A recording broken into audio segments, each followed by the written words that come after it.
بیت المقدس، اسلام کا وہ پہلا سجدگاہ جو 90 برس سے ایک ایسی قید میں تھا جہاں اذان دینا جرم اور سجدہ کرنا موت تھی۔ صلیبی تلواروں نے شہر کی گلیوں کو مسلمانوں کے خون سے نہلا دیا تھا۔ لوگ کہنے لگے، یہ قدوس اب صرف یادوں میں رہ گیا ہے، کہیں ہماری سجدہ گاہیں ہمیشہ کے لیے محض ایک قصہ تو نہیں بن جائیں گی۔ مگر جب ظلم کی رات تاریک ترین ہو جائے تو صبح کا نصیب بدلنا لازمی ہے۔ تکرت کی مٹی سے ایک ایسا طوفان اٹھا جس نے دنیا کے تکبر کو ریت کی طرح اڑا دیا۔ وہ شخص جس نے تاج و تخت کو نہیں، خیرت ابراہیم کو چنا، جس نے کہا تھا، میں کیسے مسکرا سکتا ہوں جبکہ القدس دشمنوں کے ہاتھوں میں ہے۔ یہ جنگ تخت کے لیے نہیں، یہ جنگ اس امانت کے لیے ہے جو اللہ نے ہمارے کندھوں پر رکھی ہے۔ جس نے تلوار سے پہلے دشمن کا ضمیر فتح کیا۔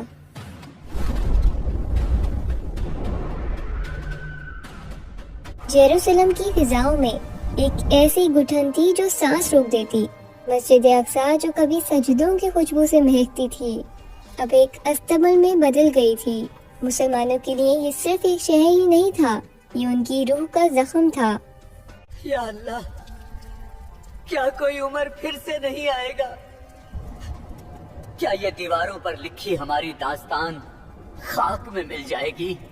یروشلم کی دیواروں کے پیچھے لینارڈ آف شٹیلیون جیسا سفاک حکمران بیٹھا تھا جو حاجیوں کو لوٹتا اور کہتا، تم لوگ میرا کچھ نہیں بگاڑ سکتے۔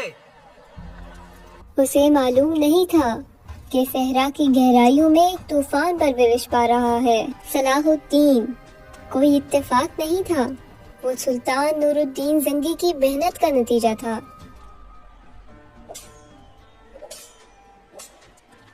نور الدین نے صلاح الدین کو تراشا اور اسے ایک ایسا مقصد دیا جو دنیا کو ناممکن لگتا تھا۔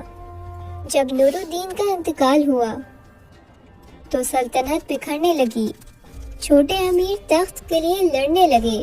یہ تخت میرا ہے، اس کا حقدار صرف میں ہوں۔ لیکن صلاح الدین جانتا تھا کہ یروشلم تلوار سے پہلے اتحاد سے فتح ہوگا۔ اس نے برسوں کی محنت کی، مصر سے لے کر شام تک دلوں کو جوڑا۔ اس نے دنیا کا بہترین اسپائی سسٹم بنایا تاکہ وہ دشمن کے حملے سے پہلے دشمن کے خیالوں کو فتح کر سکے۔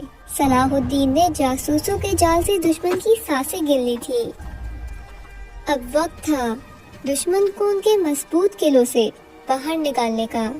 صلاح الدین نے شطرنج کی چال چلی۔ اس نے ٹائبیریاس کی طرف پیش قدمی کی اور اس پر حملہ کر دیا۔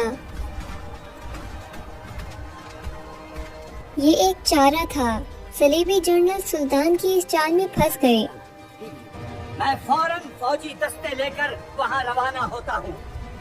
اور یوں وہ اپنے ٹھنڈے چشموں کو چھوڑ کر اس جلتی ہوئی ریت پر نکل آئے جہاں موت ان کا انتظار کر رہی تھی۔ مقام حطن، صلاح الدین نے ان کا راستہ پانی سے کاٹ دیا تھا۔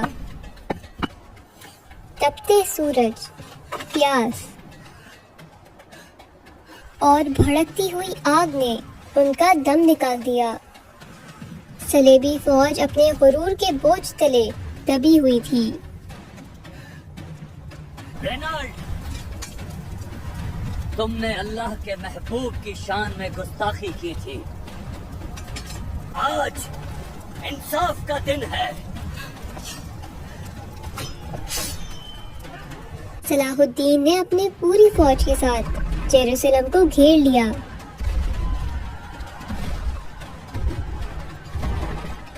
اس وقت یروشلم میں کوئی تخت نشین بادشاہ نہ تھا، صرف ایک آدمی تھا جو شہر کی آخری امید بن چکا تھا، بیلین نے سلطان کو دھمکی دی، اگر تم نے پیش قدمی نہ روکی تو اس شہر کے انجام کی ذمہ داری تم پر ہوگی۔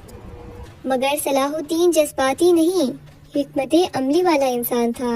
اگر تم نے رحم نہ کیا تو انجام بہت خوفناک ہوگا۔ میں وہ مرد مومن ہوں جو خون ریزی نہیں کرتا،